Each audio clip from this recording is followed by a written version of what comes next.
ඉංජිනේරුවේදී ඉංජිනේරු විභාගයේ සමත් වෙලා මේ වෙනකොට රජයේ ආයතනයක රජයේ ඉංජිනේරුවරයෙක් වශයෙන් සේවය කරන අතරතුර මෙහෙවන එක උඩා කණ්ඩායම් අන්තිමගේ විශිෂ්ට ප්‍රතිඵල අපිට නිර්මාණය කරන්න හැකි වෙලා තියෙනවා.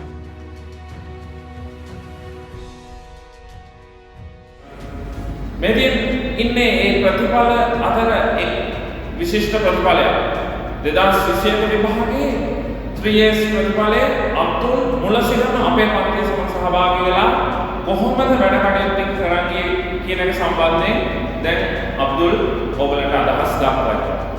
මම ස්තුතිවන්ත වෙනවා තුරන්සරට අපිට කතා කරන අවස්ථාව ලබා තුරන්සරේ ක්ලාස් වලට බුද්ධෝදයන්ට සම්බන්ධ වුණා. සරේ ක්ලාස් වල මුලින්ම සම්බන්ධ වෙන වැටික පීරියඩ් එකට ගත්තා.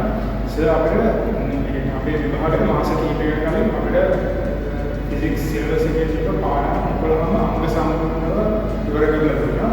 ප්‍රැක්ටිකල්ස් 42ක් ගත්තොත් ඒ 42ක් අංග සම්පූර්ණව අපිට ඉවර කරලා දුන්නා. ඒ වගේ අපිට සර් විභාගයේ මාස කිහිපයකට කලින් අපිට පේපර් ක්ලාස් එකක් පමණක් ඒකේ මොඩල් පේපර් ස්කූල් පේපර්ස් අපිට පාස් වෙන ඔක්කොම ටික සර් පැහැදිලිව කරලා දුන්නා.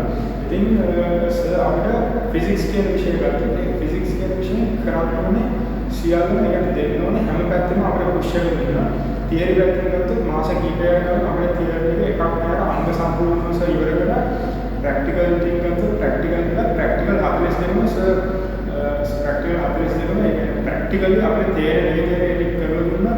සමහරක් ඒවා අපිට වීඩියෝස් දාලා වීඩියෝස් වලින් පෙන්නලා ඒක කියන්නේ ඔළුවට වදින්නම කියලා දුන්නා. ඊට පස්සේ පේපර්ස් වලින් අපිට ගොඩක් කියන්නේ සාමාන්‍ය කවුරුත් කරන්නේ නැති වැඩ තමයි ගොඩක් ප්‍රධාන පාසල් වල පේපර්ස් වලින් ඩිස්කස් කරා. මේ පේපර්ස් ගොඩක් තමයි සාමාන්‍ය ඒ වැඩේත් අපිට කරා ගොඩක් ප්‍රධාන පාසල් වල පේපර්ස් වලින් ඩිස්කස් කරා. පාස් පේපර් වල 15 විතර අපිට ඩිස්කස් කරේවා. MCQ වල සර් විවරණලියට අපිව විවරණලියට නම් කෙරෙව්වා. ඊට පස්සේ මේ අපිට පේපර්ස් ටයිමින් කියලා ලේවල් දුන්නා. ඉතින් සර් අපිට කරන්න ඕනේ උපරිම වැඩ පිළිවෙල අපිට කරලා දුන්නා. ඊට පස්සේ ඉතින් ඉතුරු ටික තියෙන්නේ අපේ අපේ කරගන්න ඕනේ. ඉතින් දුරන්සරේ ක්ලාස් එක කියන්නේ ඕනම එකෙක් කියන ඕනම මට්ටමේ කෙනෙක්ට තේරුම් ගන්න කියන්නේ මුලින්ම වැඩ කරන ඕනම මට්ටමේ කෙනෙක්ට ගොඩ යන ක්ලාස් එකක්. මොකද මමත් මේ ක්ලාස් එකේදී එන්නේ මම සාමාන්‍ය මට්ටමේ ඉන්නේ. ඉතින් මගේ මේ ප්‍රතිඵලයට මම ගන්නේ එකක් සර්ගේ කියන්නේ නිරවුල් සරල පැහැදිලි කිරීම වෙලාවට සිලබස් එක ඉවර කරලා දීලා අනිත් එක සර් අපිට පේපර්ස් වලින් විශේෂයෙන් MCQ වල සර් ගොඩක් පේපර්ස් කරලා අපිට ටයිමින් එක හදලා දුන්නා. අන්න ඒකම මේ යවන්න මොකද අපිට MCQ පැහැදිලි MCQ පාන කරන්න ඊට පස්සේ පැහැදිලි ස්ට්‍රක්චර් හතරේ හතර කරන්න ඉතින් මේක ලොකු අමාරුයක්. ඉතින් මේ ඔක්කොම අපි හොඳට පුරු කරලා දුන්නා. ඉතින් මේ ආයෙත් සර් ක්ලාස් එක කියන්නේ ආයෙත් ඕනෙක අනිවාර්යෙන් ඇවිල්ලා try කරනවා. ඕනම එකෙක් ඕනම මට්ටමකට ගොඩ යන පාසල් මොකද අංග සම්පූර්ණ නිරවුල් ඔක්කොම පැහැදිලිව කියලා දෙනවා. අවසාන වශයෙන් මම සර් ස්තුතිවන්ත වෙනවා අපිට මගේ භෞතික විද්‍යාව විෂයට ඒ සම්බන්ධයක් ගන්න මම හදලා දුන්නාට ඒ වගේ මම ඔයගලන්ට ආරාධනා කරනවා අනිවාර්යෙන් සර්ගේ ක්ලාස් එකට ඇවිල්ලා බලන්න. අනිවාර්යයෙන්ම වෙනසක් තියෙයි. ෆිසික්ස් කියන විෂයට ඒකක් දාගන්න පුළුවන් මේ කියන අදිෂ්ඨාන අනිවාර්යයෙන්ම හැදෙනවා තමයි.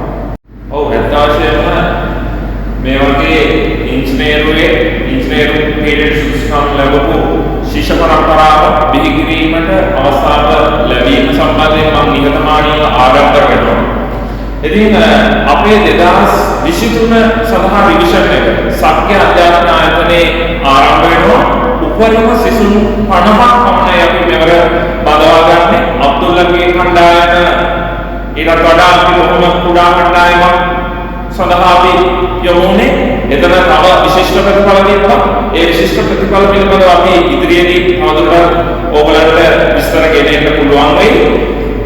ඉතින් මම ආරාධනා කරනවා ඔයගොල්ලෝ හැමෝටම 2023 රිවිෂන් එකට සම්බන්ධ වෙලා ඕගලන්ගේ ප්‍රතිඵලය භෞතික විද්‍යාව ඇත්තටම පහසු විෂයක් හරියට කොට දාගන්න තරකානුකූලව කොට දාගන්න එන්න සම්බන්ධ වෙන්න අපේ මේ වීඩියෝ එකේ පළවෙනිම දැක්වෙනවා WhatsApp නම්බරේ WhatsApp කරන්න ඔයාගේ තොරතුරු සහ ඔයාලට පුළුවන් සත්‍ය අධ්‍යාපන ආයතනයේ කෝල් එකක් දීලා කතා කරලා මගේ භෞතික විද්‍යාව 2020